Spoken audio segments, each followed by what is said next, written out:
You know that sound when a leather briefcase hits a conference table? Sounds just like a judge's gavel. Boom, done deal. That's the sound that ended everything. I lost my promotion to a 23-year-old niece with a business degree and zero experience. They figured I'd walk away quietly. Big mistake. I'd planted a clause in our investor agreement 3 years back, and when it triggered, their whole family empire came crashing down. Name's Garrett Stone. I'm 47 years old, and I know exactly what power sounds like. For 12 years at Cascadia Strategic Partners in Seattle, I was the guy companies called when they were hemorrhaging cash. Not the sexy stuff. No apps or rockets.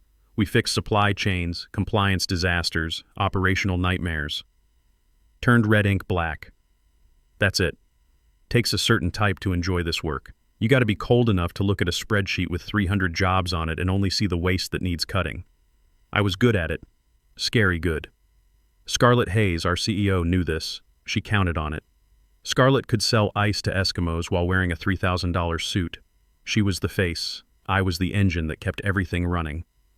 Last December at our holiday party, she pulled me aside on the hotel balcony.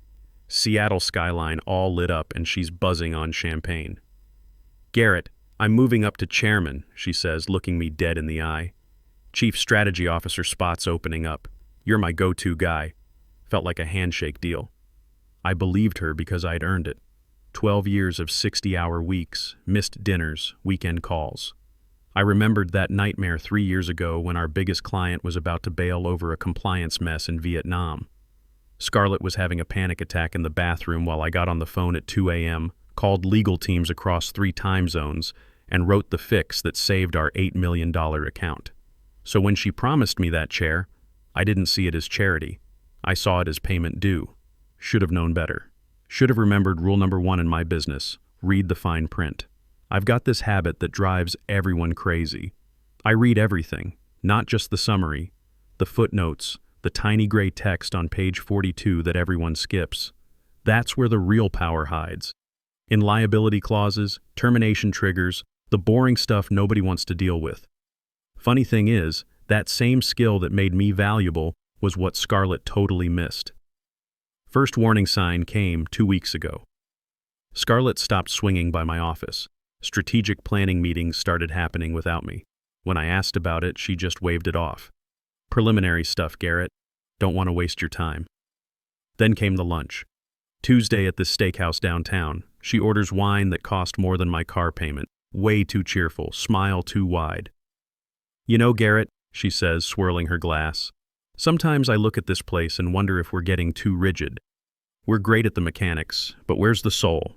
I'm frowning. We're a consultancy. Our soul is profit margin. I think about who I can really trust, she keeps going. Smart people are everywhere. You can hire them by the dozen. But trust? Family? That's something you can't buy. That's when I smelled it. Not the steak. Pure nepotism. Like expensive perfume over garbage. Scarlett's got a niece, Luna.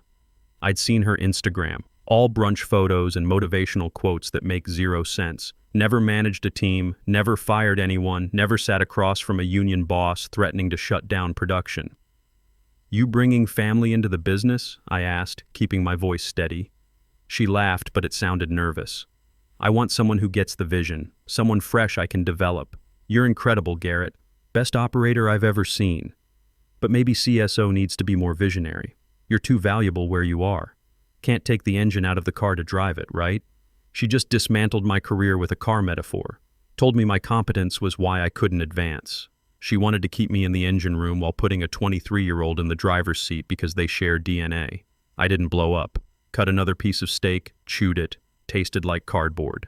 That afternoon, I worked like normal. Finished quarterly reports, answered emails, acted like the loyal soldier she thought I was. When she walked by later and gave me a thumbs up, she figured she'd handled me. Thought I was too weak to fight back. She forgot who she was dealing with. Forgot I was the one who wrote the contracts when we brought in Evergreen Capital 3 years ago. I sat in that room till 2 a.m. with their lawyers while Scarlett was too tired to read the final draft. She just wanted the $20 million, signed wherever I told her to. She had no idea what I'd built into that agreement. Thought the company hierarchy would protect her. Thought giving my job to her niece would secure the family legacy. I looked at the investor folder on my desk, ran my finger along the edge. Sharp enough to draw blood. They weren't screwing me over because I was weak. They were doing it because they thought I was safe. Just a tool they could put away when they didn't need me. They didn't realize I wasn't a tool anymore. I was a loaded gun, and they just pulled the trigger. The trap was set. Now all I had to do was wait for them to walk into it. Luna Hayes didn't just join the company.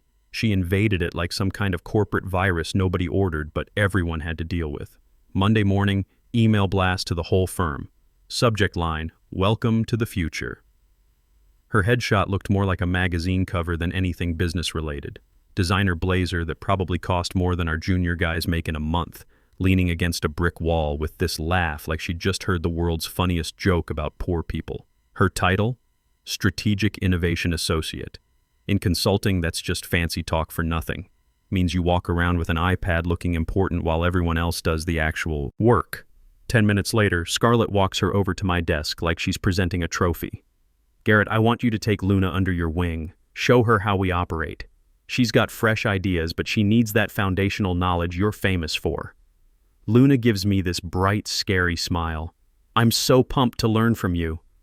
Scarlett talks about you constantly. She says you're basically the plumbing of this place. Plumbing. Essential, sure, but hidden behind walls where nobody sees it. "Welcome aboard," I said. My punishment started immediately. Scarlett didn't just want me to manage Luna. She wanted me to download 12 years of knowledge into her brain while she actively fought against learning anything involving numbers or reality. First training session was supposed to cover profit and loss statements.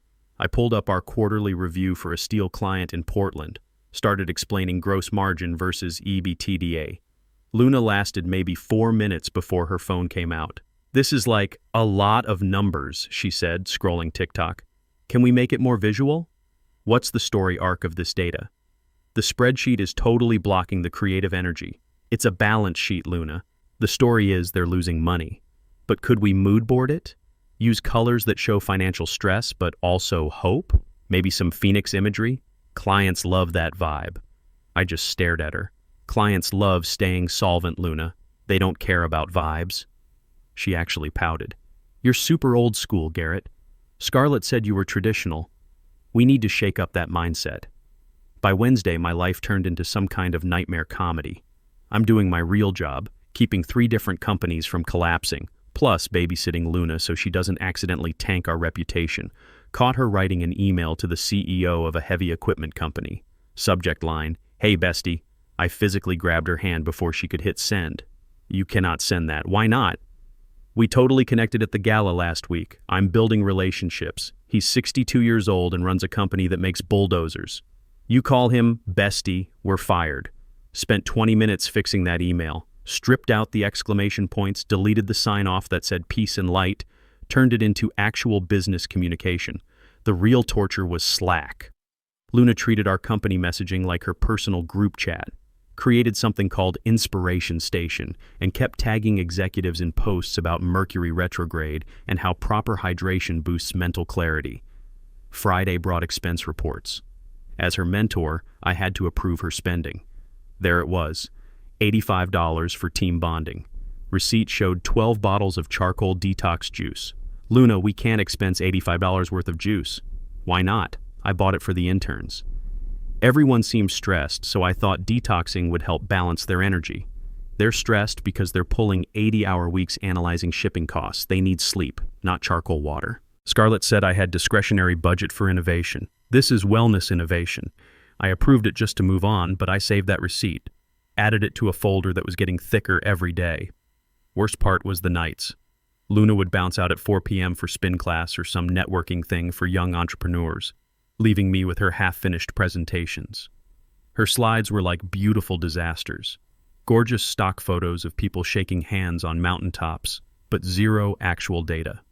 No charts, no projections, just words like synergy and disruption in big, bold fonts. I'd sit there till 2 a.m. rebuilding everything from scratch, finding the real numbers, running the calculations, checking compliance requirements, then putting her name on it, because if the client fired us, guess who'd get blamed for not mentoring her properly? But one of those late nights changed everything. Luna had given me her password 123, I kid you not, because she kept forgetting how to log into our secure systems. I was hunting for some file she claimed to have saved when I found something that shouldn't exist. A network drive labeled Executive Committee Restricted. That folder had personnel files, board meeting notes, raw financial data that only the CEO, CFO, and legal counsel should see. I didn't even have access to that stuff, and I practically ran half the company. Checked the access log. Permissions granted 2 weeks ago by Scarlett Hayes herself. She'd given a 23-year-old with zero security training full access to our most sensitive information. Bypassed every IT protocol we had, ignored compliance rules about background checks and clearance levels. This wasn't just nepotism anymore. This was negligence, breach of fiduciary duty. If Evergreen Capital found out some kid could read unfiltered audit reports, they'd lose their minds. I took screenshots, lots of them. File paths, permission settings, folder contents showing she had access to active lawsuit documents. Then I opened a new document on my personal cloud storage. Called it Governance Issues, Documentation. Entry 1, Unauthorized security clearance granted without board approval. Entry 2, Inappropriate expense submissions under false categories. Entry 3, Client communications sent without proper review. Typed for over an hour, cataloging every shortcut, every rule Scarlett had bent to make Luna's life easier. Wasn't keeping a diary. I was building a case file. Scarlett thought she was training the future leader of Cascadia. Thought she was giving her niece a head start in the business world. She had no clue that by opening all those doors for Luna, she was basically handing me the keys to their destruction. Closed my laptop around 3 a.m., eyes burning, back aching. Walked to the elevator in the empty building. They thought I was staying late to support their new vision. Thought I was some loyal soldier polishing boots for the new regime. I wasn't polishing anything. I was sharpening a blade, and they were too busy celebrating to hear the sound of the grindstone. Tuesday was execution day, the all-hands meeting nobody saw coming. Usually Scarlett kept everyone in the field, billing hours. Getting the whole Seattle office together meant burning $25,000 in client time for the afternoon. You only do that when the news is too big for email. Conference room packed with 150 people in gray plastic chairs. Smelled like stale coffee and nervous sweat. I sat front row, my usual spot as senior ops. Scarlett's pacing the stage in this navy suit, wireless mic clipped on. She looked energized, like someone who'd convinced herself the lie she was about to tell was actually genius. Started with a slide that just said, "The horizon" in white letters on black. Real dramatic. "We're at a turning point," she announces. "Cascadia's been rock solid for 12 years. Reliable, trusted. But reliable isn't enough anymore. We need agility. We need digital natives. We need to evolve from service provider to thought leadership ecosystem." Thought leadership ecosystem. That's what you say when you have no plan but want to sound expensive. Click. Rocket ship slide. To get there, we need fresh blood. Leadership that reflects tomorrow, not yesterday. Bridge our operational excellence with new market energy. Here it comes. The CSO role. The promise from that hotel balcony. I'm excited to announce Cascadia's first Chief Strategy Officer. Please welcome Luna Hayes. Dead silence. Not peaceful quiet. The kind where nobody breathes and everyone's afraid to move. 150 pairs of eyes flick from the stage to me, then away real quick, like watching a car crash. I didn't budge, just sat there stone-faced while my world imploded. Felt like ice water in my veins, but I wasn't giving them the satisfaction of seeing me break. Luna walks out from behind the curtain wearing a white pantsuit that looks suspiciously like one I owned. Takes the mic, grinning like she just won Miss America. "Hi everyone! OMG, the energy in here is so intense. I'm totally honored. Scarlett and I have been brainstorming this new direction for weeks. We're going to disrupt everything, give this whole dusty business model a complete rebrand makeover." From the corner of my eye, I see Quinn Sullivan, our CFO, guy who lives and breathes spreadsheets, knows exactly who does the real work around here. His face went gray. He's looking at me like someone just announced they're putting a toddler in charge of air traffic control. Someone starts clapping, slow, nervous. Corporate survival kicks in, and others join. Sounds like dead leaves blowing down the sidewalk. I don't clap, don't move, just sit there while they celebrate destroying my career. Scarlett's watching me, waiting for tears or some outburst so she can label me unstable. Not happening. When the fake applause dies down, I stand up, smooth my jacket, pick up my notebook, Walk out at normal speed, heels clicking steady rhythm on the polished floor. Straight to my office. The glass box Scarlett gave me 5 years ago for transparency. Sat at my desk, opened email, started typing. To Scarlett Hayes. CC, Quinn Sullivan, Ruby Anderson, HR. Subject, resignation. Please accept notification of my resignation from Cascadia Strategic Partners, effective immediately. Will vacate premises within the hour. Hit send. Watch the progress bar zip across. Done. 12 years, deleted with one click. Didn't pack my stuff. Left the photo of my daughter, my favorite pen, the Consultant of the Year award. Leaving it all behind was a statement. I wanted nothing from this place, but I left them something. Thick gray binder from my drawer. Physical backup of everything I documented. Printed logs of security breaches. Expense reports for that charcoal juice. Email chains where Scarlett bypassed legal review. And the highlighted investor agreement I'd been sitting on for weeks. Placed it dead center of my desk. Looked innocent enough. Just gray binder. No label. But anyone who opened it would be reading an autopsy report for a company that didn't know it was already dead. Grabbed my coat and walked out. Could hear the celebration starting in the lobby. Luna's laugh echoing off the walls. She's drinking champagne, talking about disrupting paradigms. She had no idea the countdown had started. Had no clue that gray binder was the first domino, and I'd just given it a push. Came back Friday to finish things. Not to work, to haunt the place one last time. Wore my sharpest black suit, funeral attire which was fitting. Lobby was chaos. Receptionist juggling 2 phones, looking panicked. Can't reset the admin password from here. You need to call IT. Yeah, I know nobody's answering. She sees me. Relief floods her face like the captain's back on a sinking ship. Then remembers I quit. Relief turns to awkward pity. My badge still worked. Green light, cheerful beep. Luna's incompetence was so complete she'd forgotten to revoke my access. Strategy floor was dead quiet. Not focused work quiet, more like library after someone screamed quiet. Everyone hunched over keyboards, typing frantically, trying to look busy and invisible. Quinn's office had the blinds drawn. First time ever, he was hiding from the disaster. Reached my old office. Luna had moved in like kudzu.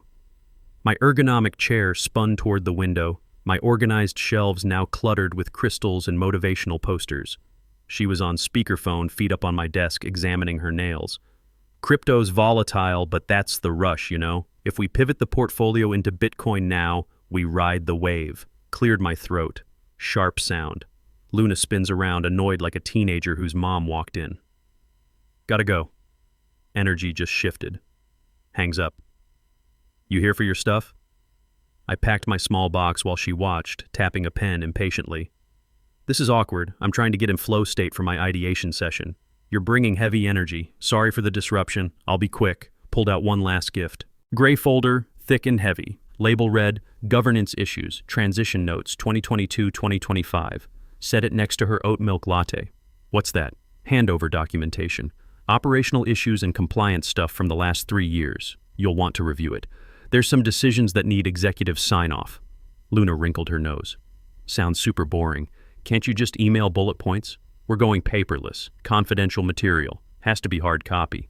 Knew she'd never read it. To Luna, governance issues looked like homework. She'd shove it in a drawer, maybe use it as a coaster. That was the beauty of it. Any competent leader would panic after 5 minutes with that folder. By ignoring it, she was proving she'd been warned and chose to look away. Perfect negligence, documented and delivered. Picked up my box, headed for the door. Good luck, Luna. Already back on her phone. Thanks. Closed the door. Hallway noises distracting. Closed it behind me, leaving the bomb right next to her coffee. The fuse was lit. Now I just had to wait for the explosion. Took Luna exactly 18 days to turn Cascadia into a crime scene. I wasn't there to watch, but I had eyes everywhere. Corporate world smaller than you think. When leadership goes toxic, word travels fast. My phone became a disaster feed. Former analysts, scared associates, even the receptionist started sending me updates through encrypted apps. First disaster hit Tuesday of week 1. Luna sends out a company memo, democratizing data, says spreadsheets are creativity prisons and rows and columns create limiting binary thinking. Effective immediately, she's banning Excel for internal budgets. Everyone needs to submit forecasts using Canva instead. Make them visual and pop. She banned the language of business. Wanted accountants making art projects instead of tracking money. By Thursday, total chaos. Analytics head texts me, "Garrett, I'm trying to run variance analysis on the Portland project. Can't do pivot tables in a design app. I'm literally dragging cartoon dollar signs to represent cash flow. I'm losing it." Week 2 brought the compliance nightmare. We'd used Henderson and Wright for audits for 5 years. Boring, expensive, but they kept us honest. Luna fires them. Reason? Brand energy misalignment. Their logo feels aggressive, and their font choice is authoritarian. Replaces them with Luminous Creative, some boutique firm run by her sorority sister. Their website's all pastels and yoga poses, zero mention of actual financial auditing. But the real horror show started midweek 2. Luna's looking at expenses, wants to free up cash for her rebranding project. New furniture, lobby murals, team retreat to Tulum, finds our cyber insurance line item.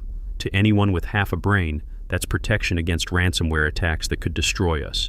To Luna, looked like money going nowhere.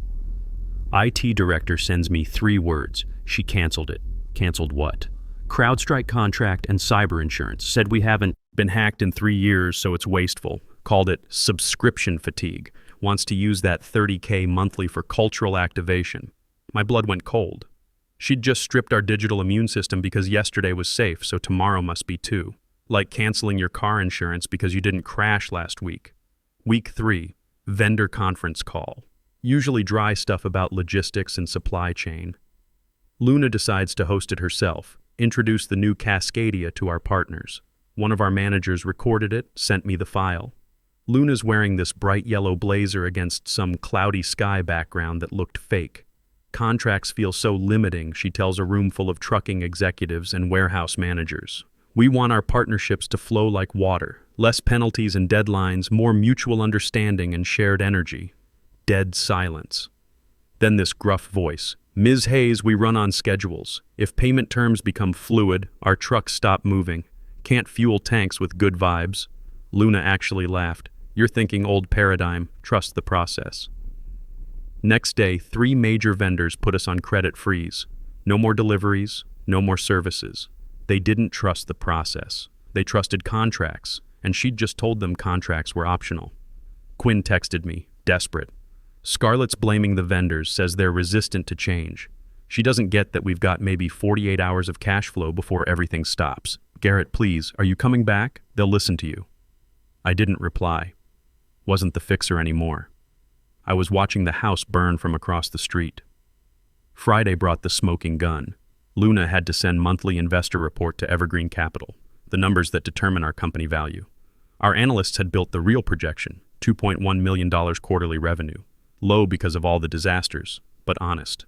Luna didn't like that number, didn't match her explosive growth story. Got a copy of the final report from a sympathetic assistant. Slide 10, financial outlook. She'd changed $2.1 million to $21 million. Just added a 0 because it looked better. That's not optimism, that's fraud. Securities violation, potential felony. Time to make my call. Used a burner phone, met Lucas Reynolds at the Anvil downtown. Quiet bar, high-backed booths where careers go to die. Walked in with a thick black binder. 3 years of evidence, perfectly organized. Lucas sat down, no small talk. I pushed the binder across the table. "You've been busy, Garrett. I've been observant. Big difference." He read through everything. No expression, just methodical page turning. Yellow tabs for compliance failures, red tabs for security breaches, blue tab for the fraud. She canceled the cyber insurance, called it subscription fatigue. He exhaled through his nose, only sign of irritation he allowed. Without that insurance, our bank loan was technically in default. Gets to the blue tab, stares at the $21 million screenshot for a long time. This was uploaded to our portal. Check the metadata. Sent from her laptop Friday at 4:30. He closed the binder, placed both hands on top like he was making an arrest. This triggers section 9.4. I know. I wrote it. Lucas leaned back, studying me. You let them hang themselves. I didn't stop them. I was a fired employee taking notes. He tapped the binder. We're moving Tuesday. Emergency board meeting. I'm removing both of them. Offered me the CEO chair, equity package, chance to fix everything and be the hero. No thanks. He looked confused. This is what you wanted. I wanted the record set straight. I wanted competence to beat nepotism. If I come back and fix it, everyone forgets the lesson. They'll say it was just a bump in the road. Then who runs it? Ivy Thompson, analytics director. She's boring, honest, knows the business. Give it to her. Tuesday morning, 9 a.m. Glass boardroom, Seattle skyline, gray and cold. I showed up not as an employee, but as a witness. Scarlett was pacing, sweating, trying to spin the disasters as market resistance. Luna sat in the corner looking lost in a hoodie. Lucas walked in with two guys, lawyer and forensic accountant. Briefcase hit the table, same sound as 3 years ago when this all started. Pursuant to Section 9.4, you're both terminated for material mismanagement. Scarlett tried to fight, blame Luna. Luna started crying. Both got escorted out by security. Lucas asked one more time if I wanted the job. Nope. I've got dinner to finish. Walked out into the Seattle drizzle. Phone buzzed. Text from Lucas. Got a friend in Chicago. CEO hired his incompetent son as VP. Board wants a governance review. Interested? I smiled. Not a nice smile. The kind a hunter makes when catching a fresh scent. Send me the address. 6 months later, Herd Cascadia was profitable again under Ivy's leadership. Scarlett never worked consulting again. Luna went back to social media, probably for the best. Me? I had a waiting list of companies dealing with family drama in their boardrooms. Turns out there's good money in cleaning up nepotism. Sometimes the best revenge isn't getting even. It's proving that gravity still works, even when people think they can fly. The briefcase always wins.